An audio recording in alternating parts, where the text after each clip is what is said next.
लालची बहू की कहानी। सास बहू की कहानी। मनोहर अपने माता पिता के साथ एक छोटे से शहर में रहता था।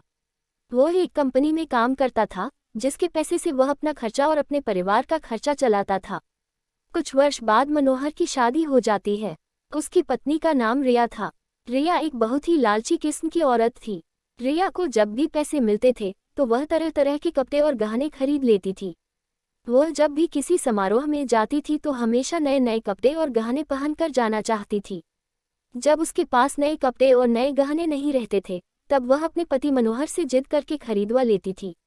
उसकी लालच से उसका पति भी तंग आ गया था। मनोहर रिया को हमेशा समझाया करता था कि हमारी कमाई उतनी नहीं है कि मैं तुमको हर समारोह में जाने के लिए अलग अलग तरह के कपड़े और गहने खरीद कर लाया करूं।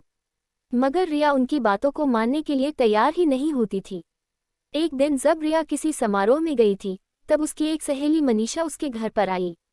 मनीषा ने रिया की सास से उसके बारे में पूछा। रिया की सास ने मनीषा को सारी कहानी बताई। मनीषा ने अब रिया को सबक सिखाने के लिए एक योजना बनाई।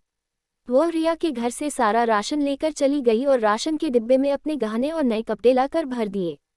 जब रिया समारोह से वापस आई तब वह किचन के डिब्बों में गहने देखकर बहुत खुश हुई। शाम हुआ। जब रिया खाना बनाने गई तब उसे राशन नहीं मिला। तब वे अपनी सास से पूछा, सारा राशन कहाँ गया? उसकी सास ने जवाब दिया, मैंने सारा राशन और घर का सारा सामान बेचकर तुम्हारे लिए गहने और कपड़े खरीद लिया है। तुम बदल बदल कर हर दिन नया पहनो। रिया बोली, मगर खाने के बिना मैं गहनों और कपड़ों को क्या करूंगी?